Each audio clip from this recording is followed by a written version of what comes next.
Hi everyone, today is May 29th and I'm going to read the Bible.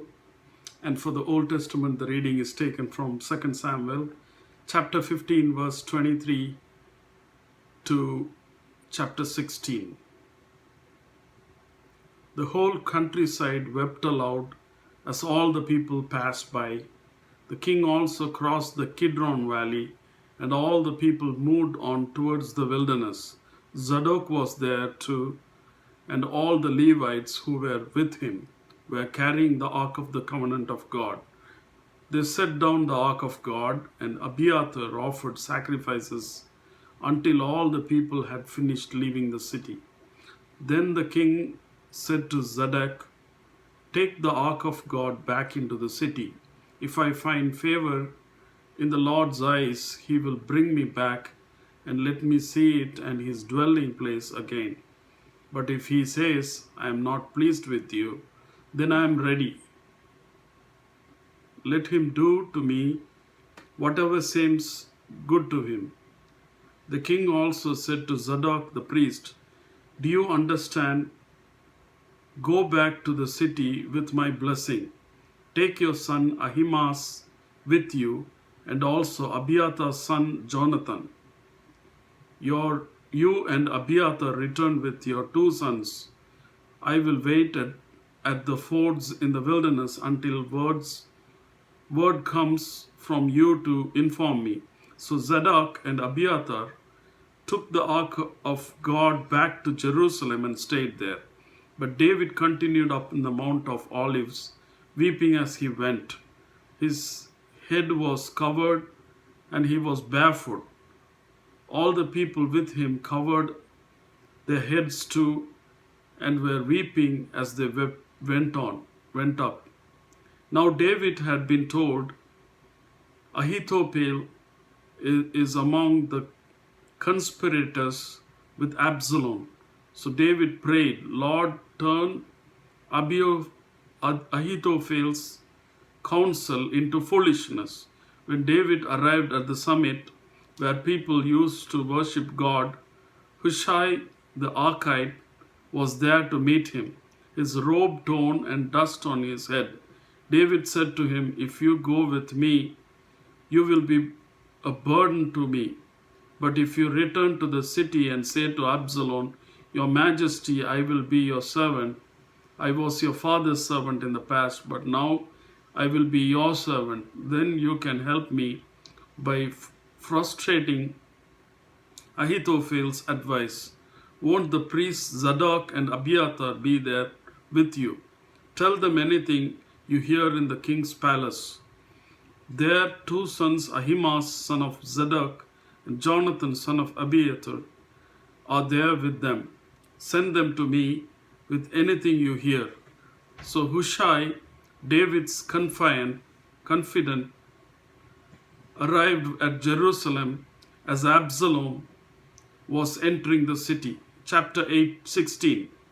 When David had gone a short distance beyond the summit, there was Ziba, the steward of Mephibosheth, waiting to meet him. He had a string of donkeys saddled and loaded with 200 loaves of bread, 100 cakes of raisin, 100 cakes of figs, and a skin of wine. The king asked Ziba, "Why have you brought these?" Ziba answered, "The donkeys are for the king's household to ride on. The bread and the fruit are for the men to eat, and the wine is to refresh those who become exhausted in the wilderness." The king then asked, "Where is your master's grandson?" Ziba said to him, "He is staying in Jerusalem because he thinks today the Israelites will restore to me my grandfather's kingdom." Then the king said to Ziba, "All that belongs to Mephibosheth is now yours." "I humbly bow," Ziba said.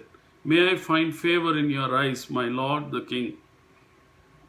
As King David approached Bahurim, a man from the same clan as Saul's family came out from there. His name was Shimei, son of Gera, and he cursed as he came out. He pelted David and all the king's officials with stones, though all the troops and the special guards were on David's right and left. As he cursed, Shimei said, get out, you murderer, you scoundrel. The Lord has repaid you for all the blood you shed in the household of Saul, in whose place you have reigned. The Lord has given the kingdom into the hands of your son Absalom. You have come to ruin because you are a murderer. Then Abishai, son of Zeruiah, said to the king, why should this dead dog curse my lord the king? Let me go over and cut off his head. But the king said, what does this have to do with you, you sons of Zeruiah? If he is cursing because the Lord said to him, curse David, who can ask, why do you do this? David then said to Abishai and all his officials, my son, my own flesh and blood is trying to kill me. How much more then this Benjamite? Leave him alone. Let him curse, for the Lord has told him to. It may be that the Lord will look upon my misery and restore to me his covenant blessing instead of his curse today. So David and his men continued along the road while Shimei was going along and the hillside opposite him, cursing as he went and throwing stones at him and showering him with dirt. The king and all the people with him arrived at their destination exhausted, and there he refreshed himself. Meanwhile, Absalom and all the men of Israel came to Jerusalem, and Ahithophel was with him. Then Hushai the Archite, David's confidant, went to Absalom and said to him, long live the king, long live the king. Absalom said to Hushai, how this is the love you show, so this is the love you show your friend. If he is your friend, why didn't you go with him? Hushai said to Absalom, no, the one chosen by the Lord, by these people, and by all the men of Israel, his I will be, and I will remain with him. Furthermore, whom should I serve? Should I not serve the Son? Just as I served your father, so I will serve you. Absalom said to Ahithophel, give us your advice. What should we do? Ahithophel answered, sleep with your father's concubines, whom he left to take care of the palace. Then all Israel will hear that you have made yourself obnoxious to your father, and the hands of everyone with you will be more resolute. So they pitched a tent for Absalom on the roof, and he slept with his father's concubines in the sight of all Israel. Now in those days the advice Ahithophel gave was like that one who inquires of God. That was how both David and Absalom regarded all of Ahithophel's advice. And the next reading is taken from John, New Testament, John chapter 18 verse 25 to chapter 19 verse 22. Meanwhile, Simon Peter was still standing there warming himself. So they asked him, you aren't one of his disciples too, are you? He denied it, saying, I am not.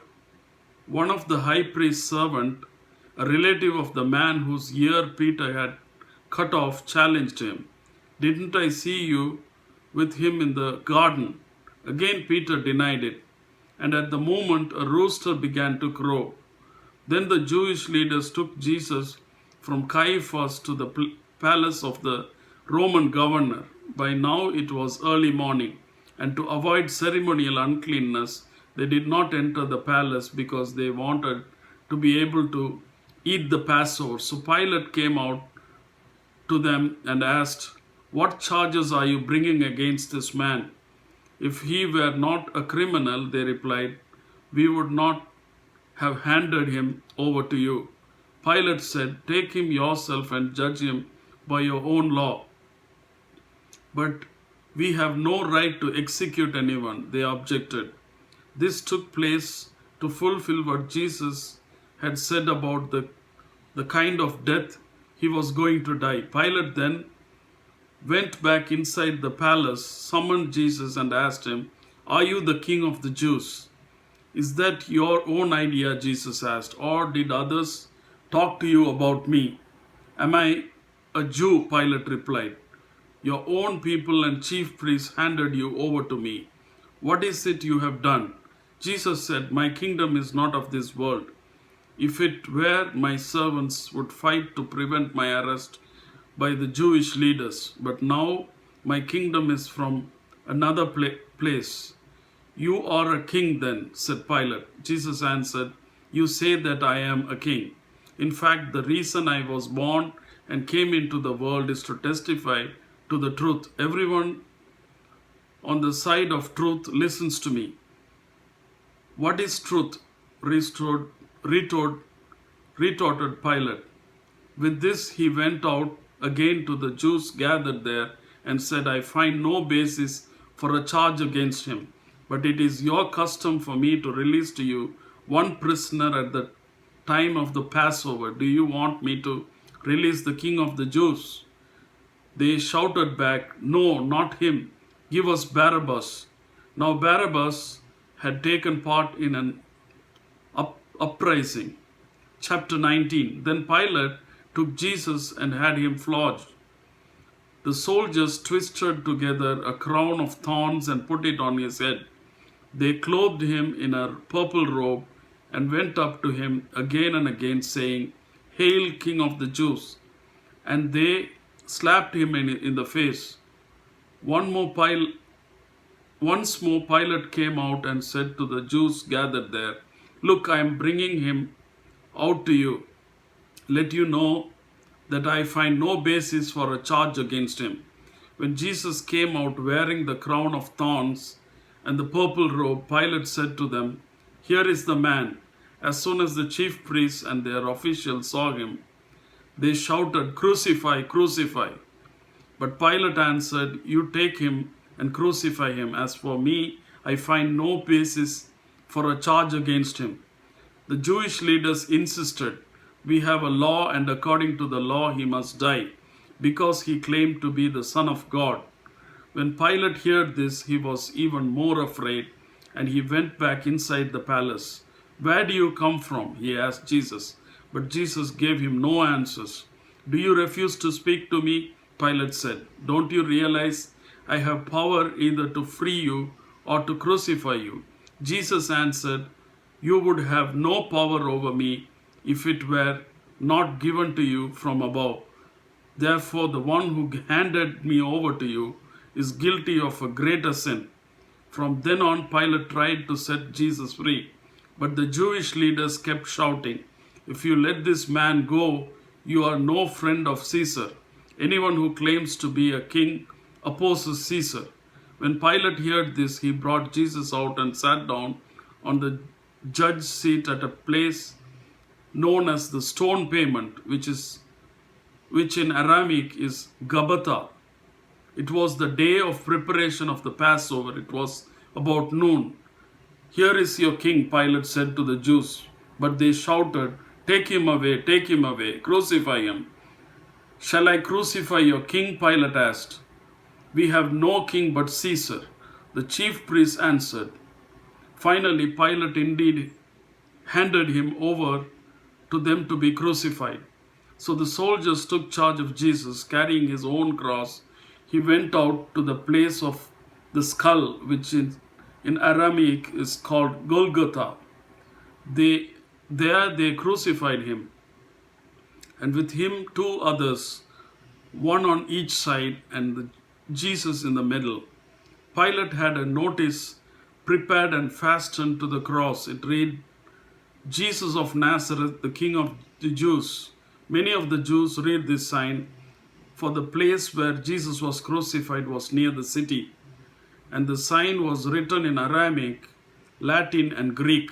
The chief priests of the Jews protested to Pilate, "Do not write the King of the Jews, but that this man claimed to be King of the Jews." Pilate answered, "What I have written, I have written." Next reading is taken from Psalms. Psalms chapter 119 verses 113 to 128. I have double-minded people, but I love your law. I hate double-minded people, but I love your law. You are my refuge and my shield. I have put my hope in your word. Away from me, you evildoers, that I may keep the commands of my God. Sustain me, my God, according to your promise, and I will live. Do not let my hopes be dashed. Uphold me, and I will be delivered. I will always have regard for your decrees. You reject all who stray from your decrees. You reject all who stray from your decrees. From their delusion come to nothing. All the wicked of the earth you discard like dross. Therefore I love your statutes. My flesh trembles in fear of you. I stand in awe of your laws. I have done what is righteous and just. Do not leave me to my oppressors. Ensure your servant's well-being. Do not let the arrogant oppress me. My eyes fail, looking for your salvation, looking for your righteous promise. Deal with your servant according to your love, and teach me your decrees. I am your servant. Give me discernment, that I may understand your statutes. It is time for you to act, Lord. Your law is being broken. Because I love your commands more than gold, more than pure gold, and because I consider all your precepts right, I hate every wrong path. Amen. The next reading is taken from Proverbs chapter 16 verses 10 and 11. The lips of a king speak as an oracle, and his mouth does not betray justice. Honest scale and balances belong to the Lord. All the weights in the bag are of his making.